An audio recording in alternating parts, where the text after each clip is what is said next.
নমস্কাৰ বন্ধু বান্ধৱীসকল, স্বাগতম জনাইছোঁ পুনৰ এটা নতুন ভিডিঅ'লৈ। আজি অসম বুৰঞ্জী কেইটামান ইম্পৰ্টেণ্ট জিকে বাছি দিয়া হৈছে অসম চৰকাৰৰ আগন্তুক আহি থকা এক্সামবোৰৰ বাবে। গতিকে ভিডিঅ'টো স্কিপ নকৰাকৈ শেষলৈকে চোৱা। আজিৰ প্ৰথম কুৱেশ্যনটো হ'ল, বৰ্মন বংশৰ কোনগৰাকী ৰজাৰ শাসনৰ সময়ত চীনা পৰিব্ৰাজক হিউৱেনচাং ভাৰতলৈ আহিছিল?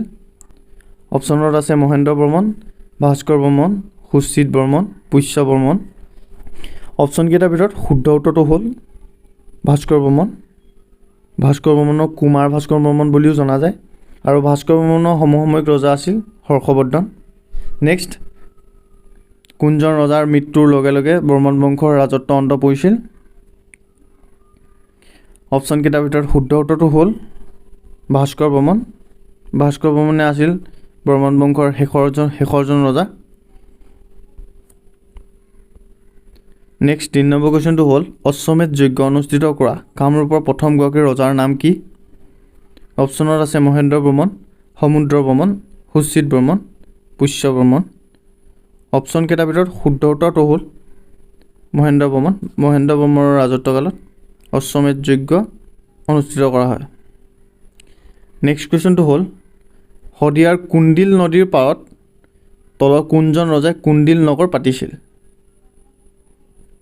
অপশ্যনত দিয়া আছে বান ৰজাই, ভীষ্মক ৰজাই, নৰক ৰজাই, ভগদত্ত। অপশ্যনকেইটাৰ ভিতৰত শুদ্ধ উত্তৰটো হ'ল ভীষ্মক ৰজাই কুন্দিল নদীৰ পাৰত কুন্দিল নগৰ পাতিছিল। নেক্সট 5 নম্বৰ কুৱেশ্যনটো হ'ল, অসমৰ প্ৰাচীনতম শাসকগৰাকী কোন আছিল? অপশ্যনত দিয়া আছে বানাচুৰ, বান ৰজা, মহিৰংগ দানৱ, চুকাফা। আহোমৰ প্ৰথমজন ৰজা আছিল ভগদত্ত। অপশ্যনকেইটাৰ ভিতৰত শুদ্ধ উত্তৰটো হ'ল মহিৰংগ দানৱ। নেক্সট 6 নম্বৰ কুৱেশ্যনটো হ'ল, বৰ্মন বংশৰ ৰাজত্বৰ অন্তত কামৰূপৰ কোন বংশৰ শাসন প্ৰতিষ্ঠা হয়? যেতিয়া বৰ্মন বংশই ৰাজত্ব কৰিছিল তাৰ শেষৰ সময়ত কোনটো বংশই শাসন প্ৰতিষ্ঠা কৰিছিল? অপশ্যনত দিয়া আছে ভৌম বংশ, শালস্তম্ভ বংশ, খেন বংশ, পাল বংশ। অপশ্যনকেইটাৰ ভিতৰত শুদ্ধ উত্তৰটো হ'ল শালস্তম্ভ বংশ। নেক্সট 7 নম্বৰ কুৱেশ্যনটো হ'ল, প্ৰাচীন অসমৰ ইতিহাস ৰচনাত প্ৰচুৰ সমল যোগান ধৰা উল্লেখযোগ্য সংস্কৃত গ্ৰন্থখন কি? অপশ্যনকেইটাৰ ভিতৰত শুদ্ধ উত্তৰটো হ'ল কালিকা পুৰাণ। কালিকা পুৰাণত প্ৰাচীন অসমৰ ইতিহাসৰ প্ৰচুৰ সমল যোগান ধৰাৰ কথা উল্লেখ আছে। নেক্সট 8 নম্বৰ কুৱেশ্যন, পাল বংশৰ প্ৰথমগৰাকী ৰজা কোন আছিল? অপশ্যনকেইটাৰ ভিতৰত শুদ্ধ উত্তৰটো হ'ল ব্ৰহ্মপাল। ব্ৰহ্মপাল আছিল পাল বংশৰ প্ৰথমজন ৰজা। নেক্সট 9 নম্বৰ কুৱেশ্যনটো হ'ল, শালস্তম্ভ বংশৰ ৰাজত্বৰ অন্তত কামৰূপৰ শাসনভাৰ কাৰ হাতলৈ যায়? অপশ্যনত দিয়া আছে ভৌম বংশ, শালস্তম্ভ বংশ, খেন বংশ, পাল বংশ। অপশ্যনকেইটাৰ ভিতৰত শুদ্ধ উত্তৰটো হ'ল শালস্তম্ভ বংশৰ ৰাজত্বৰ অন্তত পাল বংশৰ শাসনভাৰ হাতত লৈছিল। নেক্সট 10 নম্বৰ কুৱেশ্যন, খেন বংশৰ প্ৰতিষ্ঠাপক ৰজাজনৰ নাম কি? অপশ্যনত দিয়া আছে আৰিমত্ত, চক্ৰধ্বজ, নীলাম্বৰ, নীলধ্বজ। অপশ্যনকেইটাৰ ভিতৰত শুদ্ধ উত্তৰটো হ'ল নীলধ্বজ। নীলধ্বজ আছিল খেন বংশৰ প্ৰতিষ্ঠাপক ৰজা। নেক্সট 11 নম্বৰ কুৱেশ্যনটো হ'ল, কোনগৰাকী কমতা ৰাজ্যৰ ৰজাৰ দিনত দিল্লীৰ চুলতান মহম্মদ বিন তুগলকে দুবাৰকৈ কমতা ৰাজ্যৰ আক্ৰমণ কৰিছিল? অপশ্যনকেইটাৰ ভিতৰত শুদ্ধ উত্তৰটো হ'ল দুৰ্লভ নাৰায়ণৰ ৰাজত্বকালত দিল্লীৰ চুলতান মহম্মদ বিন তুগলকে দুবাৰকৈ কমতা ৰাজ্য আক্ৰমণ কৰিছিল। নেক্সট কুৱেশ্যন 12 নম্বৰ কুৱেশ্যনটো হ'ল, বানাচুৰ প্ৰাচীন অসমৰ কোন ঠাইৰ শাসক আছিল? অপশ্যনকেইটাৰ ভিতৰত শুদ্ধ উত্তৰটো হ'ল শোণিতপুৰ। শোণিতপুৰৰ শাসক আছিল বানাচুৰ। বানাচুৰক বান ৰজা বুলিও জনা যায়। নেক্সট 13 নম্বৰ কুৱেশ্যনটো হ'ল, বিখ্যাত মহাভাৰতৰ যুদ্ধত কোনগৰাকী তেতিয়া অসমৰ নাম আছিল প্ৰাগজ্যোতিষপুৰ ৰজাই অংশগ্ৰহণ কৰিছিল? অপশ্যনকেইটাৰ ভিতৰত শুদ্ধ উত্তৰটো হ'ল ভগদত্ত। ভগদত্তই অংশগ্ৰহণ কৰিছিল। নেক্সট বান ৰজাৰ জীয়ৰী উষাক কোনে বিয়া কৰাইছিল? অপশ্যনত দিয়া আছে শ্ৰীকৃষ্ণ, বলভদ্ৰই, অনিৰুদ্ধই, শিৱই। অপশ্যনকেইটাৰ ভিতৰত শুদ্ধ উত্তৰটো হ'ল অনিৰুদ্ধই বান ৰজাৰ জীয়েকক বিবাহ কৰাইছিল।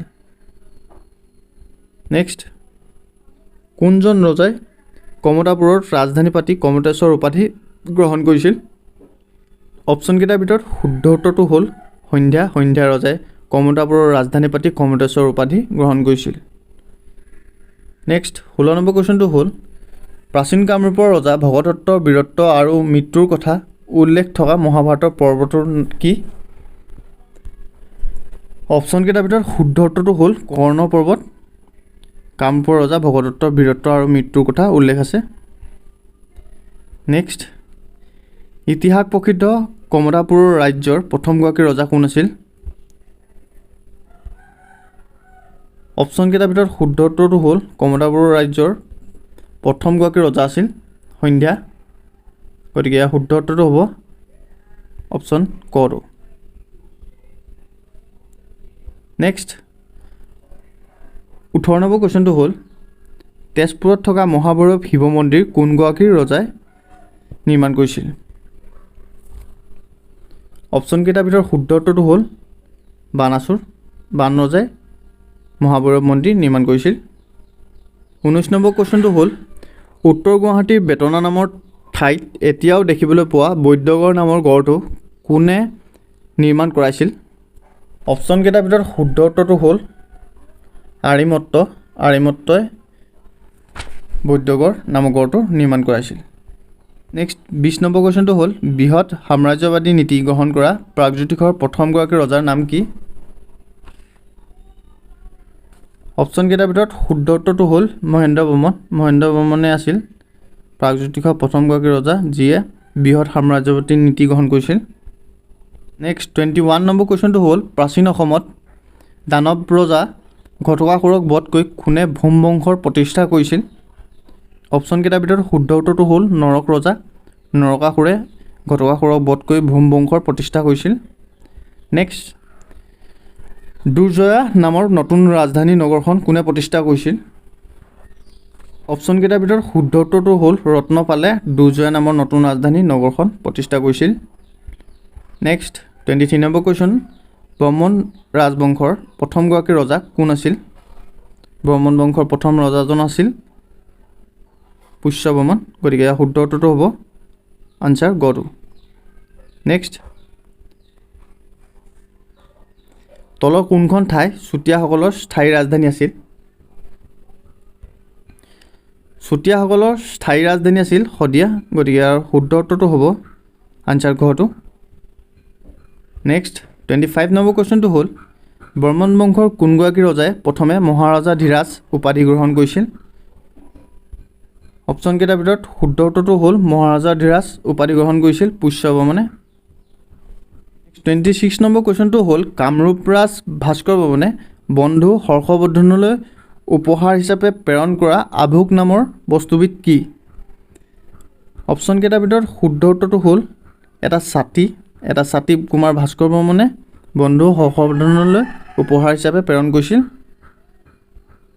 নেক্সট আহোমসকলৰ বিবাহ পদ্ধতিক কি বুলি কোৱা হয় আহোমসকলৰ বিবাহ পদ্ধতিক চকলং বুলি কোৱা হয় গতিকে শুদ্ধ উত্তৰটো হ'ব অপশ্যন গটো নেক্সট আহোমসকল ব্ৰহ্মপুত্ৰ উপত্যকাত উপনীত কেতিয়া হৈছিল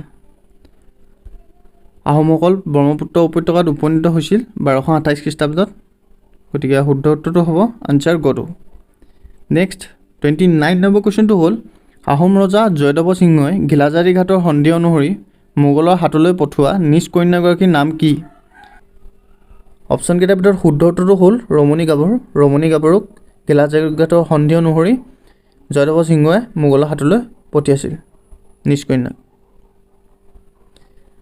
পত্নীক সিংহাসনত বহুৱাই নিজে সিংহাসন ত্যাগ কৰা আহোম ৰজাজনৰ নাম কি অপশ্যনকেইটাৰ ভিতৰত শুদ্ধ উত্তৰটো হ'ল শিৱসিংহই নিজ সিংহাসন ত্যাগ কৰি পত্নীক সিংহাসনত বহাইছিল আজিলৈ ভিডিঅ' ইমানে আছিল যদি ভিডিঅ'টো ভাল লাগিলে লগৰ বন্ধু বান্ধৱীসকলৰ লগত শ্বেয়াৰ কৰিবা আৰু পুনৰ এনেকুৱা নতুন ভিডিঅ'বোৰ পাই থাকিবলৈ চেনেলটো এতিয়াই ছাবস্ক্ৰাইব কৰি লোৱা